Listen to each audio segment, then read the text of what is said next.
नमस्कार दोस्तों, आपका स्वागत है आपके अपने परिवार सक्सेस नंबर 1 क्लासेस में। दोस्तों, आज आपका चैप्टर एनसीईआरटी का द्विघात समीकरण यानी कि क्वाड्रेटिक इक्वेशन शुरू होने जा रहा है। आज मैं आपको बेसिक प्लस कुछ उदाहरण आपको बताएंगे और उसके बाद ये क्लास समाप्त होगी। चलिए तो आज की ये क्लास स्टार्ट करते हैं और बताते हैं। ये क्लास आपके एनसीईआरटी के साथ कॉम्पिटिटिव एग्जाम को भी बेस है, कॉम्पिटिटिव एग्जाम को भी प्रीफर है। ठीक है, तो आपको इस तरीके से पढ़ना है कि आप एनसीईआरटी यानी कि हाई स्कूल का तो मैथ क्लियर करें ही करें, प्लस में आप अपने कॉम्पिटिटिव के लिए भी क्लियर होते जाएं, एकदम स्मार्ट बनते जाएं। चलिए तो मैं आपको आज कुछ मैंने इस पर बोर्ड पर लिखा है, फॉर्मूले कुछ लिखे हैं। वो फॉर्मूले क्या है? ये इतने फॉर्मूले ही आपको कॉम्पिटिटिव एग्जाम में प्लस एनसीईआरटी में, हाँ एनसीईआरटी में कुछ कम है, एक दो फॉर्मूला। बाकी के आप अगर ये सब फॉर्मूले याद कर लेते हैं, याद करने के बाद प्रैक्टिस कर लेते हैं, तो आपका competitive exam plus NCERT high school math भी कंप्लीट हो जाएगा। तो चलिए मैं आपको एक एक पॉइंट समझाता हूँ किस तरीके से आपको याद करना और किस तरीके से आपको समझना है। तो चलिए, द्विघात समीकरण होता क्या है? तो द्विघात समीकरण को पहचानने के लिए किस कैसे जाने कि ये द्विघात समीकरण है? तो द्विघात समीकरण के लिए एक फॉर्मूला होता है, वो फॉर्मूला ये रहा, देखिए मैंने यहाँ पर लिख भी दिया है, लेकिन ऐसा आपको कहीं लिखा नहीं मिलेगा। द्विघात समीकरण पहचानने का सूत्र। तो द्विघात समीकरण पहचानने का सूत्र है a x square plus b x plus c बराबर 0, यानी कि जहां पर a comma b comma c वास्तविक संख्याएं हैं। वास्तविक संख्याएं तो आप जानते ही होंगे, आपने 5 6 7 8 क्लास में पढ़ाई होगा। वास्तविक संख्या वो होती है 1 2 3 4 5 6 7 अनंत तक जाती हैं। ठीक है, ये सभी वास्तविक संख्याएं होती हैं। तो वास्तविक संख्याओं में क्या होगा, आपको पता होना चाहिए कि ए बी सी की जगह पर 2 भी हो सकता है, 56 भी हो सकता है, 3 भी हो सकता है, 800 भी हो सकता है, सी की जगह पर भी 5 भी हो सकता है, 10 भी हो सकता है, और कोई भी संख्या हो सकती है। और यहाँ पर हमेशा आपको ये याद रखना है कि द्विघात समीकरण में ए नॉट इक्वल 0, ए जो है हमेशा 0 के बराबर नहीं होगा। अगर 0 के बराबर हो गया तो वह द्विघात समीकरण नहीं होगा। ये आपको नोट करने वाली बात है कि अगर ए बराबर 0 हो गया तो ये द्विघात समीकरण नहीं होगा। द्विघात समीकरण नहीं होगा, क्यों नहीं होगा? ये आपको टिक मार्कर जो आपके 20 वो आते हैं टिक लगाने के लिए, उनके लिए ये बेस्ट पॉइंट है। अगर आपको ए बराबर 0 मिल जाए तो आपको उसमें वो देगा ऑप्शन 4 के द्विघात समीकरण है, द्विघात समीकरण नहीं है, इट एक्स्ट्रा कुछ भी दे सकता है। तो आपको फर्स्ट में लगाना है कि ये द्विघात समीकरण नहीं है। क्या लगाना है? द्विघात समीकरण नहीं है।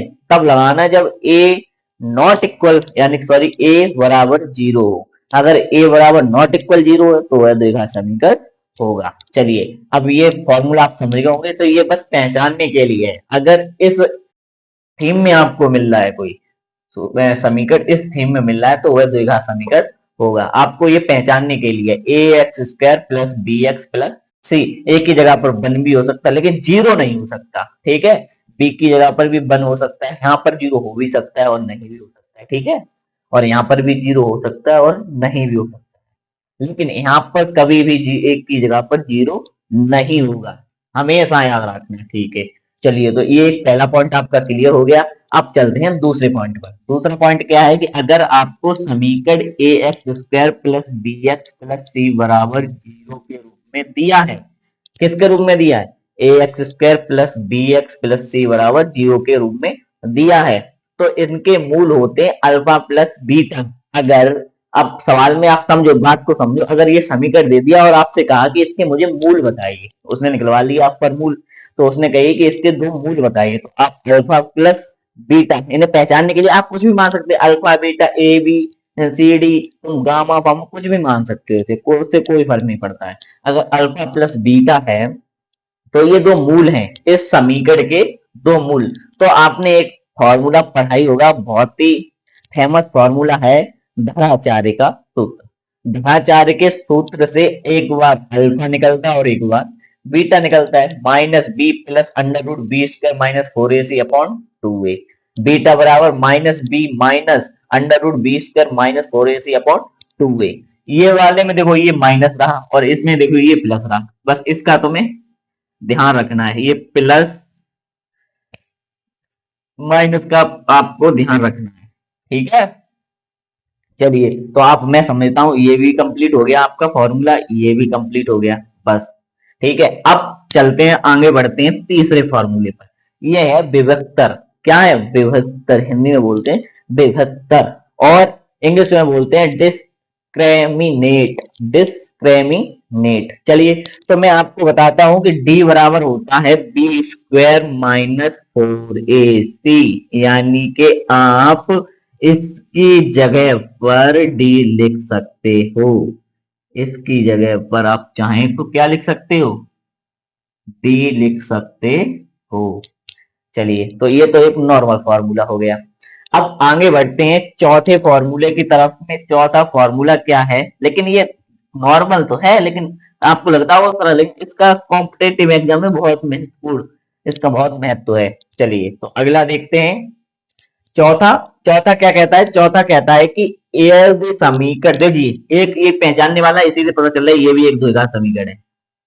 देखिए आप, a x square plus b x plus c बराबर 0 के मूल अगर अल्फा तथा बीटा है, तब अगर इसके अल्फा तथा बीटा मूल है तब हम इससे एक समीकरण बनाने के लिए जाते हैं। तो देखिए आपको ये पता होना चाहिए कि अल्फा प्लस बीटा बराबर माइनस बी अपॉन ए होता है। क्या होता है? जब मैं दो मूलों को जोड़ता हूं तो वह होता है माइनस के बी अपॉन ए। जब मैं दो मूलों को अल्फा प्लस बीटा को जोड़ता हूं तो माइनस बी अपॉन ए निकलता है। जब मैं दो मूलों का गुणा करते हैं, क्या करते हैं, गुणा करते हैं, तो सी अपॉन ए प्राप्त होता है। क्या प्राप्त होता है? सी अपॉन ए। ये प्राप्त होता है माइनस का और ये होता है प्लस का, हमेशा याद रखना, ठीक है। और इससे ये बहुत इंपोर्टेंट है, ये भी बहुत ही ज्यादा इंपोर्टेंट है कॉम्पिटेटिव एग्जाम के लिए। ये वाले, ये वाला और ये वाला और ये सब कॉम्पिटेटिव एग्जाम के लिए हैं, इसलिए इन पर जरूर फोकस करें। इनसे आप, एनसीईआरटी के तो फॉर्मूले ये रहे, ये बेस, ये फॉर्मूले आपने कॉम्पिटेटिव एग्जाम के लिए मैं रख दिए कि इससे आप पहचाने, इनसे सवाल हल करें। एनसीईआरटी हाँ, इससे भी मैं आपको हल करके दिखाएंगे सवाल, लेकिन आपको ये इसीलिए मैंने दिए हैं कि आप इसे समझ लें इनसे। अगर आप अभी से सीख लेंगे इन्हें तो कॉम्पिटेटिव एग्जाम में ये द्विघात समीकरण आपके लिए बहुत सरल हो जाएगा। बहुत लोगों को ये द्विघात समीकरण बहुत कठिन लगता है, इसलिए तुम अभी से इसे क्लियर करते चलो, ठीक है। चलिए तो अगला जो समीकरण, दूसरा, चौथा, पांचवा फॉर्मूला जो है, ये फॉर्मूला कुछ नहीं है, इससे आप द्विघात समीकरण बना सकते हैं। कोई समीकरण, द्विघात समीकरण किस तरीके से बनेगा, बस आपको जो मूल दे दिए होंगे अल्फा प्लस बीटा, मानी कैसे, मैंने क्या लिखा है, द्विघात समीकरण निकालने का सूत्र, यानी कि द्विघात समीकरण निकालने का सूत्र। अगर द्विघात समीकरण मूल तभी निकलेंगे, आप देखो कैसे निकलेंगे। आपको अल्फा प्लस बीटा दे दिया है उसने, क्या दे दिया, अल्फा दे दिया और बीटा, यानी कि दो मूल दे दिए। क्या दे दिया उसने, दो मूल दे दिए। तो आपको फॉर्मूला याद होना चाहिए, x square minus alpha plus beta कोष्टक 1 इंटू में एक्स, यानी कि गुणा में एक्स प्लस अल्फा बीटा, यानी कि ये इनका गुणा हो रहा है, बराबर 0। अब देखिए, अब मैं आपको इस समीकरण निकालने का एक पर्पज, एक उदाहरण दे रहा हूं, वो उदाहरण आप लिख लेना। क्या करेंगे आप, वो उदाहरण आप लिख लेंगे। कैसे, देखिए, अगर मान के चलिए आपको अल्फा दे दिया 1/2, क्या दे दिया, अल्फा दे दिया आपको 1/2 तथा बीटा दे दिया 1/3, बीटा दे दिया, ये उदाहरण है, ये उदाहरण है, 1/3 दे दिया। अब इससे उसने कहा कि आप मुझे एक द्विघात समीकरण निकाल के बताइए। तो आप द्विघात समीकरण कैसे निकाल पाएंगे, तभी निकाल पाएंगे जब आपको ये फॉर्मूला आता होगा, एक्स स्क्वायर बराबर alpha plus beta plus alpha into beta. तो अब सबसे पहले हम क्या करेंगे, एक्स रखेंगे। क्या रखेंगे, एक्स।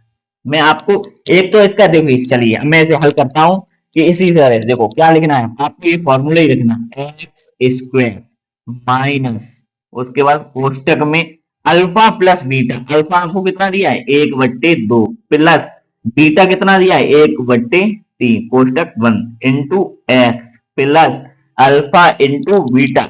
तो अल्फा इंटू बीटा 1/2 इंटू 1/3 बराबर 0। अब बस इसे आपको हल करना है। अब इसे आप हल करेंगे तो किस तरीके से करेंगे, एक्स स्क्वायर माइनस इनका दोनों का क्या लेंगे आप, लासा। लासा आएगा इसका 6। जब लासा 6 आया तो 2 तिया 6, तो 3 एकड़ 3 प्लस 3 दूनी 6 और 2 एकड़ 2, एक्स प्लस 1 एकड़ 1 और 3 दूनी 6 बराबर 0। तो एक्स स्क्वायर माइनस 3 और 2 5/6 एक्स प्लस 1/6 बराबर 0। अब ऐसे और द्विघात समीकरण में और हल करना, ये आ तो गया द्विघात समीकरण, लेकिन तुम इसे और हल करना चाहते हैं तो क्या करेंगे, मैं इसका पूरे का लासा लेंगे तो लासा आएगा 6, तो ये लासा आ गया आपका 6।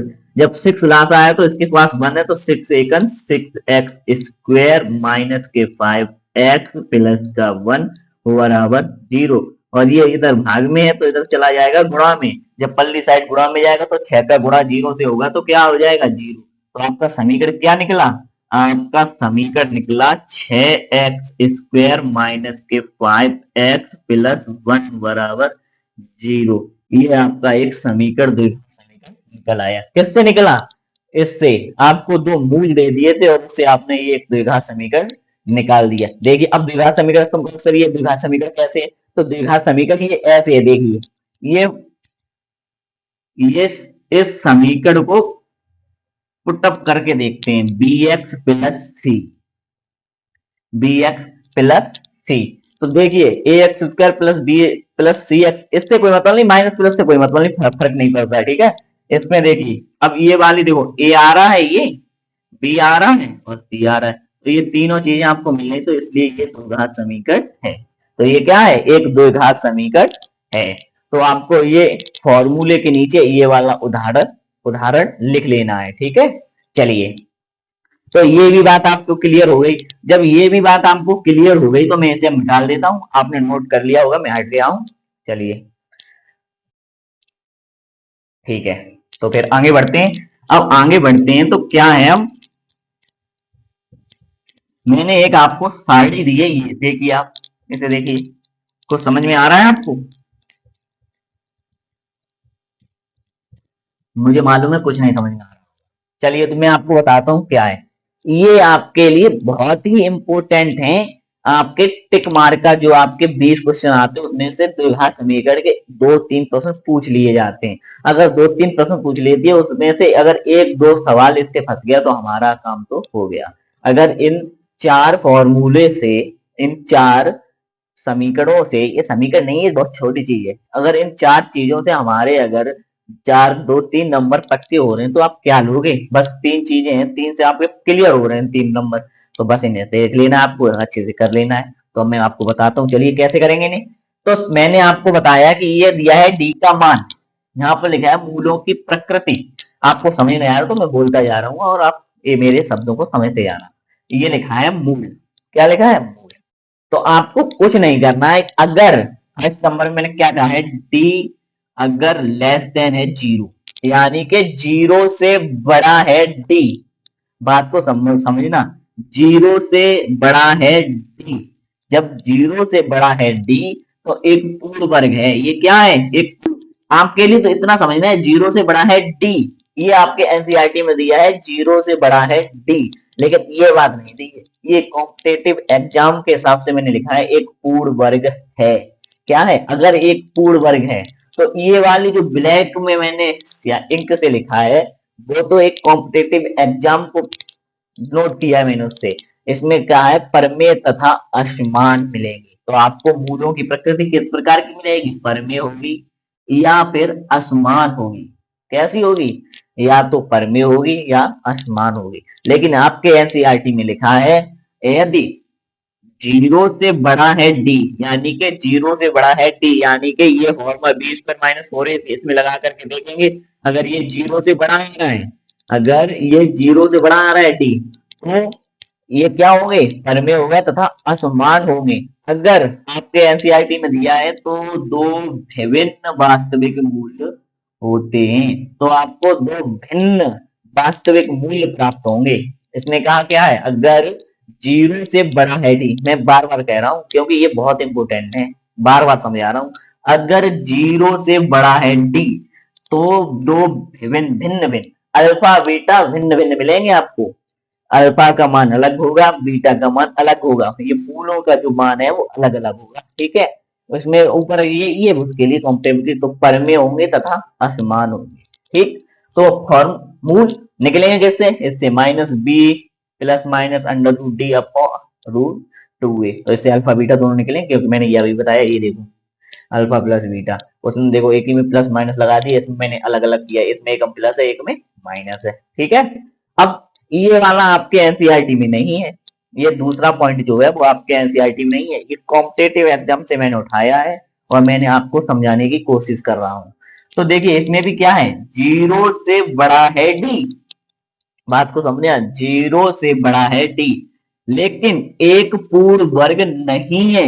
क्या कह रहा है, अगर एक पूर्ण वर्ग ना आए, कोई डी जो बराबर जीरो से बड़ा डी है वो अगर एक पूर्ण वर्ग नहीं होता है तो ये संख्या जो मूलों की प्रकृति है वो कैसी होगी, अपरिमेय, कैसी होगी, अपरिमेय तथा असमान होगी, कैसी होगी, अपरिमेय तथा असमान होगी, ठीक है, कैसी होगी, बात को समझे ना। अब तीसरा पॉइंट देखिए, इसमें भी फॉर्मूला वही है, तो ये तो कॉम्पिटेटिव एग्जाम से। अब ये तीसरा जो फॉर्मूला है वो आपके एनसीईआरटी में दिया है, क्या दिया है कि d बराबर अगर जीरो है, क्या d बराबर अगर जीरो है तो परमेय तथा समान मूलों की प्रकृति होगी। मूलों की प्रकृति कैसी होगी, परमेय होगी तथा समान होगी, यानी कि अल्फा प्लस बीटा समान होंगे।